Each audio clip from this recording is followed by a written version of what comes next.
I've never seen Alain so obsessed with a woman while still in a committed relationship, recalled a close friend years later.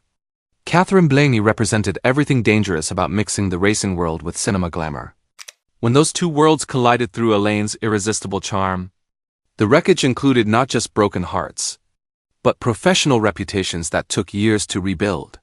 The spring of 1979 found Monaco at its most magnificent, with the annual Grand Prix transforming the Principality into a glittering playground where European high society gathered to witness the ultimate marriage of speed, danger, and sophisticated glamour. The exclusive terraces overlooking the harbor were filled with a carefully curated crowd that represented the pinnacle of continental elegance: Formula One drivers, cinema legends, aristocrats, and the wealthy enthusiasts who followed. Both worlds with equal passion. Alain Delon arrived at the Monaco Grand Prix reception as he did everything else in his life with absolute confidence and the kind of natural magnetism that made every head turn when he entered a room. At 43, he was at the height of his mature appeal, his face carrying the kind of weathered handsomeness that came from living fully and dangerously. Beside him, Mireille Darc moved with the assured grace of a woman who had spent 15 years as the partner of France's most desired man. Their relationship had become legendary in French entertainment circles, not just for its longevity in a world where celebrity romances typically measured their duration in months rather than years, but for the genuine compatibility they had maintained. Despite the constant pressures of fame and the endless temptations that surrounded Alain's career, they had weathered scandals, professional challenges, and the kind of public scrutiny that destroyed most celebrity couples. Emerging stronger and more united with each passing year, Mireille understood the unique challenges of loving a man who was pursued by women throughout Europe and beyond. She had learned to navigate the complex social dynamics of their world with sophistication and confidence, secure in the knowledge that whatever brief distractions might capture Alain's attention, their bond was fundamentally unshakable. Their 15-year partnership represented something rare and valuable in the entertainment world, a love affair that had evolved into genuine partnership. The Monaco racing community represented a different kind of glamour than the cinema world that Alain and Mireille typically inhabited, where film industry gatherings were marked by intellectual conversation and artistic pretension.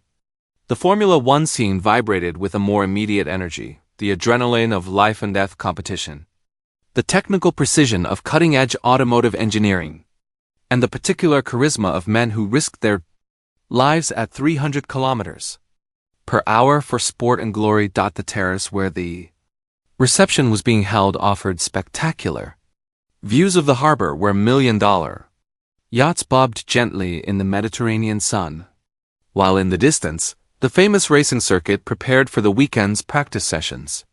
The guest list represented the cream of European society, racing drivers still wearing their team colors, automotive executives discussing technical innovations, and the sophisticated women who moved between both worlds with practiced ease.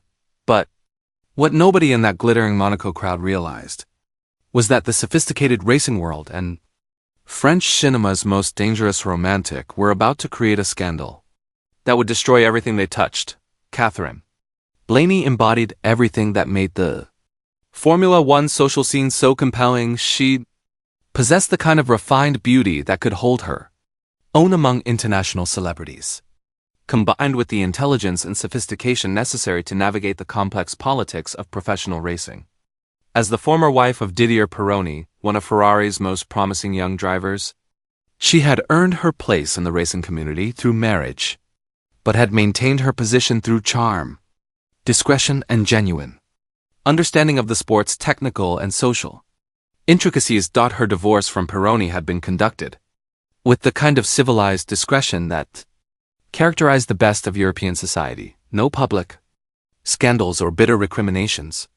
Simply two intelligent adults recognizing that their marriage had run its course and choosing to separate with mutual respect and continued friendship. She had retained her connections to the racing world, attending major events and maintaining friendships with drivers, team owners, and the extended family of enthusiasts who followed the sport throughout Europe. What made Catherine particularly intriguing was her complete comfort in moving between different social circles without losing her essential identity. She could discuss carburetor specifications with automotive engineers and literary theory with intellectual filmmakers with equal fluency, making her exactly the kind of woman who would naturally attract Alain's attention at a gathering where multiple worlds intersected. The introduction came through mutual acquaintances who moved freely between the cinema and racing communities. Sophisticated Europeans who collected interesting people the way others collected art or vintage wines. Someone mentioned that Catherine had recently seen Alain's latest film and had offered particularly insightful observations about his performance, creating the perfect excuse for a conversation that began as professional courtesy, but quickly evolved into something much more personal and immediate. As the champagne flowed and engines roared in the distance, Alain was about to make a choice that would prove some attractions are worth destroying 15 years of love. Conversation that followed revealed exactly the kind of intellectual chemistry that had always proven irresistible to Alain. Catherine spoke with genuine insight about his work, but without the starstruck adoration that characterized most of his encounters with attractive women. She treated him as an equal rather than a celebrity, engaging with his ideas while offering perspectives shaped by her own experiences in a completely different but equally demanding world. More dangerously, she possessed exactly the combination of sophistication and mystery that had always triggered his romantic instincts. She was clearly interested in him as a man, but her interest was filtered through the confidence that came from having her own established social position and personal identity. She did not need anything from him, which made her desire all the more compelling. When Catherine Bleynie excused herself from her racing friends and walked toward Alain across the Monaco terrace, Mireille Darc had no idea she was witnessing the beginning of the end of her world.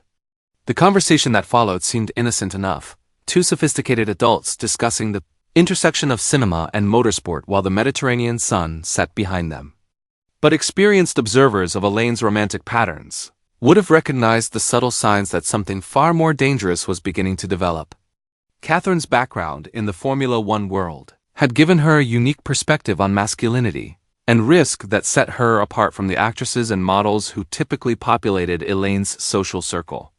She had spent years married to Didier Pironi during his rise through the racing ranks, experiencing firsthand the particular intensity of men who regularly risk their lives for sport and glory. This exposure had created a sophistication about danger and competition that most women in Alain's experience simply did not possess. Her insights into the psychology of high performance athletes revealed an understanding of masculine ego and competitive drive that fascinated Alain. She spoke about racing with the insider knowledge of someone who had witnessed both the public triumphs and private vulnerabilities of world-class competitors, offering perspectives that challenged his own understanding of what drove men to excel in dangerous professions. More intriguingly, she possessed detailed knowledge of the technical aspects of Formula One engineering that went far beyond casual interest. Her marriage to Pironi had provided access to the cutting-edge automotive technology that represented the pinnacle of European engineering achievement, and she discussed these innovations with the kind of genuine enthusiasm that Alain found intellectually stimulating in ways he had not expected. The racing community's social structure operated according to different rules than the cinema world Alain knew so well. Where film industry gatherings were often marked by competitive display and artistic posturing, the Formula One scene was characterized by a more direct, practical approach to achievement and status. Success was measured in concrete terms: lap times, championship standings, technological innovation, rather than the more subjective criteria that governed artistic reputation. This different social dynamic created opportunities for connection that appealed to aspects of Alain's personality that were rarely engaged in his usual professional environment. The straightforward competitiveness of the racing world reminded him of his own early struggles for recognition, while the technical sophistication required for success at the highest levels appealed to his appreciation for craftsmanship and precision. What started as sophisticated flirtation at racing events quickly became an obsession that would consume Alain's every thought and destroy his legendary self-control. Within weeks of their Monaco meeting, Alain found himself attending Formula One events throughout Europe with a frequency that surprised even his closest associates. His sudden interest in motorsport seemed to emerge from nowhere, transforming a man who had previously shown little enthusiasm for automotive competition into a regular presence at racing circuits from Monaco to Silverstone to the Nürburgring. His approach to pursuing Catherine demonstrated the same strategic thinking that had made him such an effective actor and such a successful romantic competitor throughout his career. Rather than the direct assault that had characterized many of his previous conquests, he chose to integrate himself gradually into her world, learning the language and customs of Formula One culture with the dedication of someone preparing for a demanding role. The racing community initially welcomed his presence with the kind of starstruck enthusiasm that celebrities typically received in specialized professional circles. Team owners were delighted to have France's most famous actor attending their events, while drivers were flattered by his apparent interest in their sport. His natural charisma and genuine curiosity about the technical aspects of racing made him a popular addition to paddock gatherings and team celebrations. Catherine's response to his systematic courtship revealed both her intelligence and her vulnerability. She understood exactly what he was doing, but she found herself genuinely impressed by the effort he was making to understand her world rather than simply expecting her to adapt to his. The attention from France's most legendary romantic figure was undeniably flattering, but more importantly, his willingness to learn about her interests suggested a depth of feeling that went beyond casual attraction. The professional boundaries that typically protected both the racing and cinema communities from romantic scandals began to blur as Alain's presence became increasingly central to Formula One social events. His relationship with Mireille had been so stable for so long that most people assumed his marriage-like commitment was unshakable, making his obvious interest in Catherine seem like harmless flirtation rather than the beginning of a serious romantic campaign. The sophisticated nature of their courtship made it particularly difficult for outside observers to recognize how dangerous the situation was becoming. Their conversations appeared to focus on professional interests, cinema technique, automotive engineering, the psychology of high-performance competition, while the real seduction occurred through the intellectual respect and genuine interest that each was showing in the other's specialized knowledge. But the racing community's tight-knit nature meant that secrets were impossible to keep, and the scandal was about to explode beyond anyone's control. The turning point came during the French Grand Prix at Paul Ricard, when Catherine invited Alain to join her in the Ferrari hospitality suite for the race. The invitation itself seemed innocent, a gesture of friendship from someone helping a newcomer understand the sport's finer points. But experienced paddock observers immediately recognized the significance of Catherine positioning Alain so prominently within the Ferrari inner circle. If you believe that some passions are too dangerous to pursue, subscribe to witness how this legendary affair brought down an empire of love and professional respect. The intimate conversation they shared while watching the race from Ferrari's exclusive viewing area created exactly the kind of visual confirmation that racing community gossips had been waiting for. Their obvious chemistry was impossible to ignore, and by the end of the race weekend, whispers about Alain Delon and Catherine Bleynie had begun circulating through both the paddocks and the sophisticated social circles that connected European racing and entertainment cultures. When Didier Pironi's racing colleagues began whispering about Alain and Catherine, the scandal was about to destroy not just relationships, but entire careers in both worlds. The Formula One community operated according to an unspoken code of loyalty and discretion that protected both the sport's public image and the private lives of everyone involved. When that code was violated, the consequences extended far beyond simple personal embarrassment. The first sign of serious trouble came when Mireille Darc received a phone call from a concerned friend who had witnessed Alain and Catherine's intimate conversation during the Ferrari hospitality reception. The caller, a prominent film producer who had business interests in both entertainment and automotive sponsorship, felt obligated to warn Mireille about what the racing community was already discussing openly. The news hit Mireille with devastating force, not just because it confirmed her growing suspicions about Alain's frequent absences and mysterious new interest in motorsport, but because it revealed the public nature of his betrayal.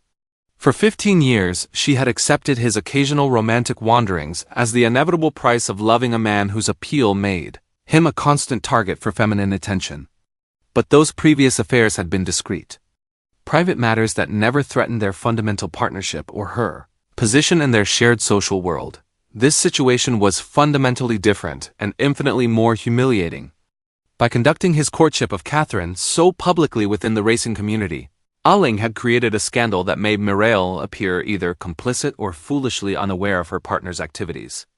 The sophisticated European society that they moved through together had witnessed his systematic pursuit of another woman while she remained apparently oblivious to what was happening. The racing community's initial fascination with having a cinema legend in their midst quickly soured as the true nature of his presence became clear.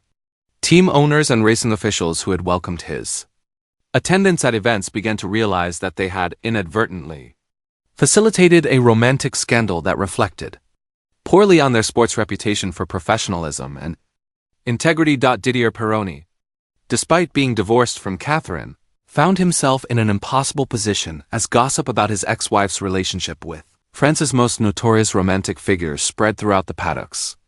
The racing world's tight-knit community meant that personal relationships between drivers, team members, and their families were carefully managed to maintain the collaborative atmosphere necessary for successful competition. The devastation spread like wildfire through both the racing paddocks and cinema studios, proving that when two exclusive worlds collide, everyone gets hurt. The professional consequences became apparent almost immediately. Sponsorship executives who had been considering partnerships between automotive brands and Alain's production company quietly withdrew their offers, unwilling to associate their products with a scandal that had embarrassed both the racing and cinema communities. The carefully maintained relationships between European entertainment and motorsport industries, built over decades of mutual respect and shared interests, began to fracture under the pressure of public gossip and private recriminations. Ferrari, the most prestigious name in Formula One racing, found itself inadvertently connected to a romantic scandal through Catherine's presence in their hospitality areas during Alain's courtship campaign. Team management, already sensitive to maintaining their brand's sophisticated image, made it quietly clear that future access to exclusive team events would be reconsidered for guests whose presence created unwanted publicity. The cinema community's response was equally swift and unforgiving. Directors and producers who had worked with both Alain and Mireille over the years found themselves forced to choose sides in a scandal that threatened to complicate future professional collaborations. The French film industry, despite its reputation for sophisticated tolerance of romantic complications, operated according to its own code of professional courtesy that Alain had clearly violated. Mireille's position became particularly painful as colleagues offered sympathy while clearly enjoying the dramatic downfall of what had been considered the most stable relationship in French entertainment. The woman who had spent 15 years as the dignified partner of France's most desired man suddenly found herself cast in the role of the abandoned middle-aged mistress, a stereotype she had always assumed her intelligence and sophistication would protect her from experiencing. The confrontation between Mireille and Alain, when it finally occurred, took place in the elegant apartment they had shared for over a decade. The conversation was conducted with the kind of civilized brutality that characterized the end of sophisticated relationships. No screaming or theatrical gestures. Simply the cold dissection of 15 years of shared life and the recognition that their partnership had been irreparably damaged by his public pursuit of Catherine. But you haven't witnessed the most devastating part yet, how this affair destroyed professional relationships that had taken decades to build. The racing community's ultimate response was swift and decisive. Word spread quietly through paddocks across Europe that Alain Delon was no longer welcome at Formula One events in any official capacity. The exclusion was never formally announced, but team owners, race organizers, and motorsport officials understood that his presence had become a liability that outweighed any publicity benefits his celebrity status might provide. Catherine found herself equally ostracized. though her exclusion was implemented with the subtle cruelty that characterized high society punishment. Invitations to racing events and social gatherings simply stopped arriving, while former friends began responding to her attempts at contact with polite but distant courtesy that made her new status unmistakably clear. The automotive industry.